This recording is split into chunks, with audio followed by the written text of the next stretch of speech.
So I'm going to show you some tips on how you can turn your electron microscope image into a colorized image. This is kind of low tech and it involves free programs, as I'll show you. So this is sometimes what you see. This is an image I got off of Wikipedia of an electron microscope image, and it's colored to show you some orange strands with made up of multiple cells, and then these kind of golden color pollen grains mixed in there. And you see these so often, you might be led to believe that this is the kind of output you get from the electron microscope. And then, of course, we've got some experience now that the electron microscope simply outputs in black and white. So you can do some artificial coloring. It's kind of visually appealing, and it can help you to identify different parts of the image for your audience. So the program I'm going to use to show us the steps on this as a free program, it's called GIMP, which is an abbreviation for GNU, G-N-U, the New Image Manipulation Program. This is a free program, and it is a program that, in my experience, copies everything that you really need out of Adobe Photoshop without having to pay anything. So this is a free program. You can get it natively for Macintosh, PC, and Linux if you're so inclined. And I've just really enjoyed this program, and I'll show you what it can do for this purpose. And if you ever have anything in the future where you need to manipulate images, it's a program worth getting to know, I would say. So I'm going to slide over into that program now and show you one of the SEM outputs that I got from a previous semester. Shows a stigma, so receptive part, female part of a flower, kind of a big lobe of it here, and then some pollen grains mixed in there. So I chose this image because it has a few different levels that you might choose to highlight.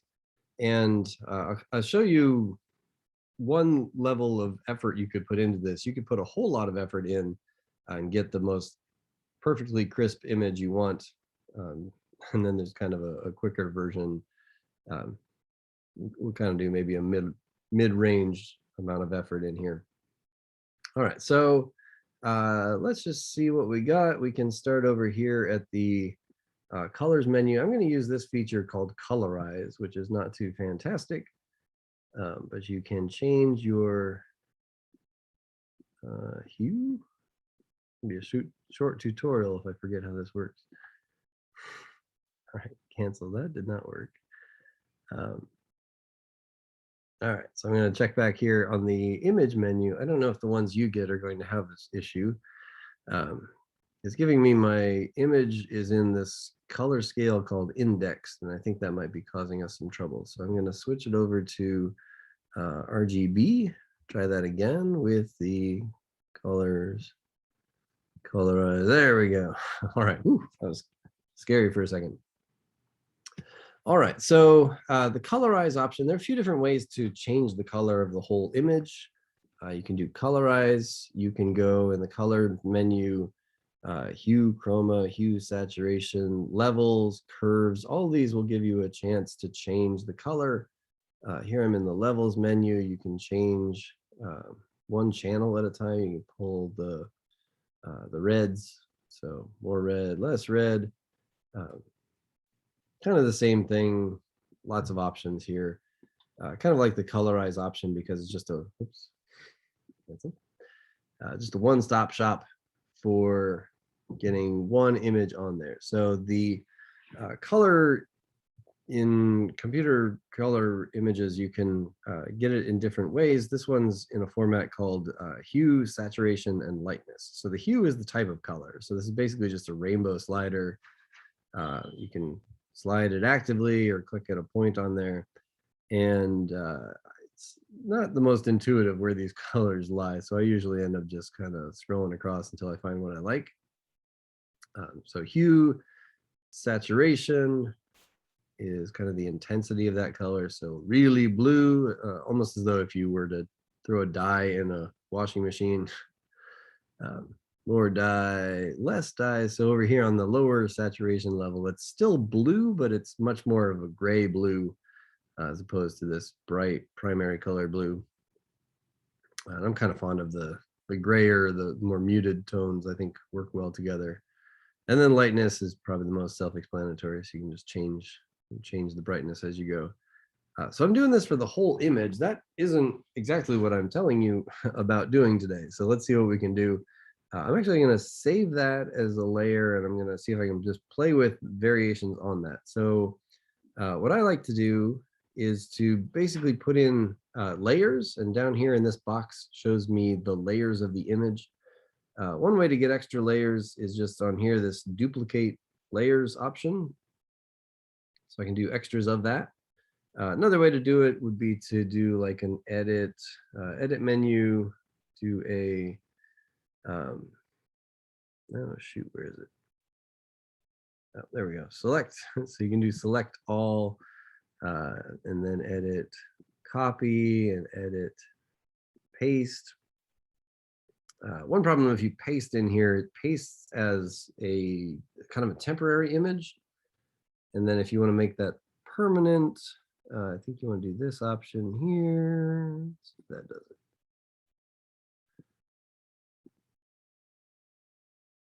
All right, so I'm going to go layer menu to new layer, and that also gave me basically a new version. So maybe just the easier way would be to do the duplicate layer option there. All right, so let's start playing with something that's maybe going to matter a little bit more. We're going to go in here and change the color again, and you're going to say that's not very interesting. We already did that. I'm going to choose a kind of a green here. Again, probably mute it out a little bit. Lighter green. Change my mind. Let's go. Good contrast in there. So blue contrasted with browns. That's really good visual contrast. And change. So you're like, well, great. He hasn't done anything. So the technique that I enjoy is to change the level, change the colors of different elements. And then we're going to, you get to kind of visualize this. We're going to sort of poke a hole through the brown layer here so that the blue comes through. And so to do that, I'm going to go and select my eraser tool. There we go, eraser tool, also shortcut Shift E, uppercase E. And what this is going to do is just going to erase a portion of the image wherever that cursor is. Do the undo button here, undo that. You can do it in a circle with firm edges. So over here, this section on the left called brush. I can make this a firm edge. I can make it more of a fuzzy edge, spray paint kind of tool. I kind of like the fuzzy edge because it tends to be kind of hard to draw just at where you want to be on some of these things. But again, the more effort you put in, the better the image is going to be on the the output. So you can zoom in and out. Your zooms are plus and minus buttons will do that for you. If you zoom in too far, you can clearly see the pixels. So that's beyond the 100% resolution. And then minus, if you hit the number 1, that gives you basically 1-to-1 for your screen. So every pixel on your screen is a pixel of your image. And if you want to have a little more control, you can zoom in past that and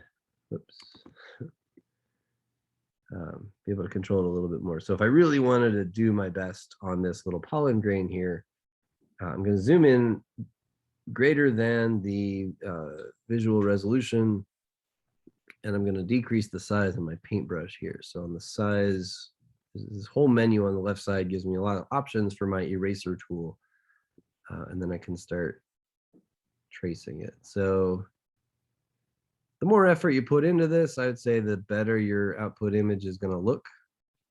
So I'm getting a little bit of like a blue halo on there. There's little bits of this that I'm not quite sure which are pollen grains and which are not. There's a little bit of, I think, a foreground element there. So you can be even more careful than I'm being and get rid of some of that halo element. You see where I'm, any place my eraser kind of oversteps, I get this dark blue outlining on there. All right, so I did the outline pretty well. I'm just gonna, basically once you draw the outline, you can be less careful. as you go in for the subsequent passes. And if you really just want to jump in, that's a little carried away. Change my paintbrush and just finish everything out with a big brush option there. Okay, so that's a pollen grain that I might want to call attention to. I'm going to do this view to center, no, to, what's it called? I'm going to do that one. I did the Shift Command J, gets me the filling the screen option. So what I did there highlights that pollen grain. You can do the same for other pollen grains. So this is a dirty version where I'm just drawing this with a really big eraser brush. You can see the difference in the ones that I spend a lot less time on versus the one that I spent a decent amount of time on. I'd like if you could spend an okay amount of time on these, get yourself a chance to really see the result. So what you can do is you can also add in some extra colors if you, again, kind of envision this is like poking holes through the image. Let's say I wanted to get this strandy thing in here. It looks like it might be a pollen tube is one potential option there. Or if you wanted to highlight these lobes of the stigma separate from the background, you can change the colors of those as well. And what I'm gonna pull layers. I pulled a blue layer over the top of everything, and that's covered everything up there. I'm going to change the color of this layer. Purple.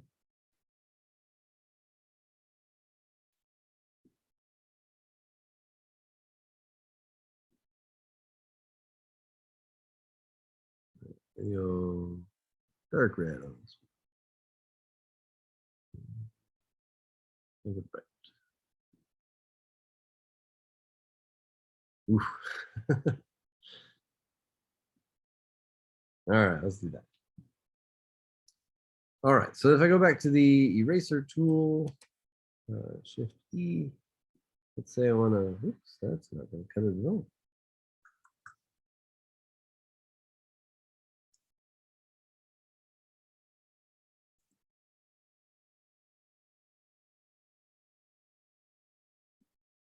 Sorry, I am not sure what's happening.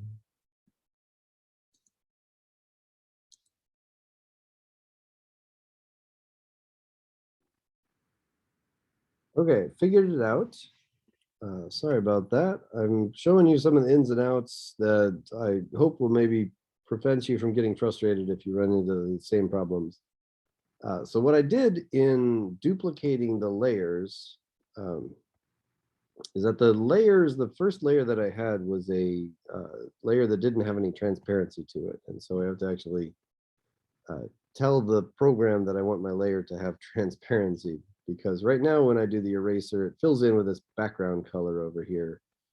Before I had the background color is black, now the background color is white.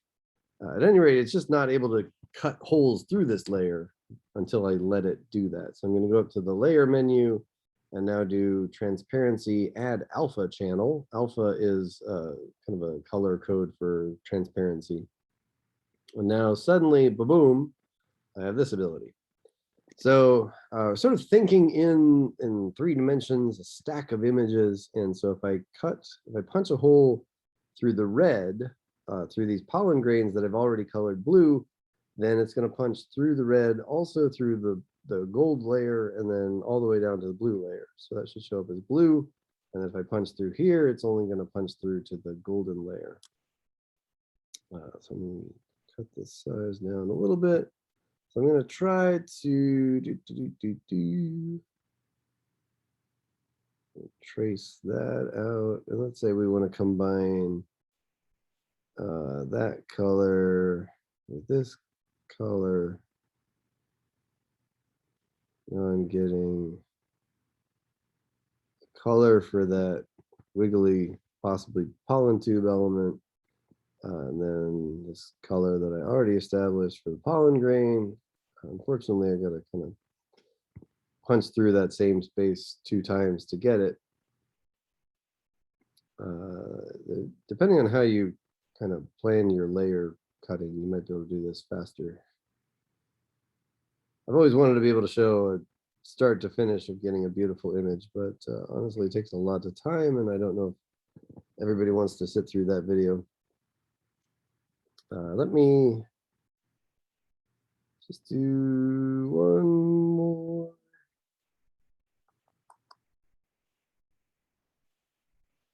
Some other options. Let me just show you what else we could potentially do with this. There's some tools where you don't have to draw the shapes. If you have a color or an area that you want to just eliminate, you can do that on your own. There are other tools. So this magic wand tool is a nice one. If I click in, I'm going to go back to my top layer, which is the red layer here. If I click in there, something's been going weird with my program, and I don't know how to explain it, but it doesn't really show me where I've highlighted sometimes. So I'm just going to go ahead and cut that and show you that it did get cut, even though it didn't highlight initially. So it didn't show me the shape that I highlighted, but it allowed me to cut it out. So I can do that. That was just the cut tool. And then I can also paste it and then make a new layer out of it. So I've actually got a layer that corresponds to that shape, and I can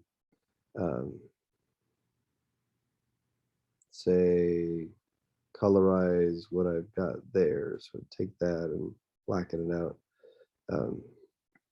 What I can do with this is basically make a blackness into the background, or I can decide some places that I want to be background by cutting them, building new layers with them. I'm getting into some more complicated techniques here. Cut. So I'm sort of putting on pieces of these different layers. If I've got different layers, I can take my layers in the layer menu and I can merge them together, merge down. So now I have one layer that corresponds to this area and that area, and I can then take the color and change their saturation, drop them down to really dark, and I made 2 new. Did I? Sure thought I did. Didn't get very dark. Saturation. Huh. Okay. This one over here didn't want to move very much. Maybe I'll cut it out again. Cut, paste, new, and now I'm going to colorize. Drop that sucker down. Nope. All right, well. So layer, merge down, layer, merge down. So I sort of have this patchwork layer of not things that I punched holes through, but an area that I have sort of built by adding on things that I want to cover other surfaces. I can actually add to this. I'm going to do a thing where I make the layer bigger. So these yellow dotted lines tell me how big the layer is, and I'd be limited, and I'm not able to draw out in this space. If I put in my paintbrush tool, I can only draw within that yellow boundary. So I'm going to go to the layer menu and do layer to image size, and that allows me to draw out in here. So now I've just got a black paintbrush. I went to the paintbrush menu here. You can choose your brush, and the color of your brush is over here in the foreground color. So I can just take that and fill in. Let's say there's something like that little squiggle there that I actually just wanted to leave out. I could just draw over that at this point. So there are manipulations you might do for the purpose of making things prettier. And then there's kind of a limit on how much you want to do this if you're making a scientific publication quality piece of illustration. People get a little twitchy if you start manipulating the image, which is effectively data. So you don't want to manipulate your data. But if you're just trying to make a pretty picture, you can do something like eliminate the background here. So I use my bucket tool. So the bucket fill will fill within a defined area. So I've already drawn the black boundaries around that. So if I use the bucket fill, it'll fill that in pretty nicely. Bucket fill also works on areas that it just sort of decides on its own where the where the edges are. Let's undo that one. Undo bucket fill. All right, so we tried a few things out. Let me try, I don't know, one more. Tired of this yet? um,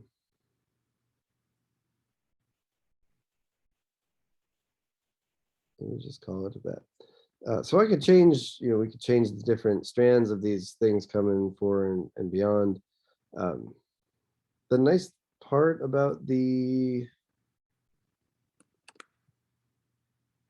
colorizing option is that it, if you apply the same amount of colorizing, then these different elements, the pollen grains here, I've got some that are more in the foreground and this one hiding in the background. They all get blue, but they get like different shades of blue depending on how bright they were in the black and white image, the grayscale image to begin with. So this one in the background, it's still blue. It still kind of fits that color scheme for pollen grain, but it's also shaded to show that it's hiding in the background a little bit. So kind of like the presentation there. Like I said, if you do this carefully with good color choice and real careful, crisp definition of your lines, you can highlight something that's there.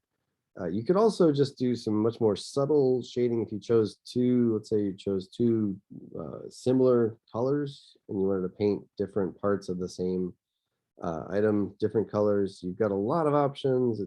Have fun with it. It can be kind of neat to see what you come up with. But I think I'll stop the video there, give you some options for what you can do on yours, and I'm excited to see what you come up with.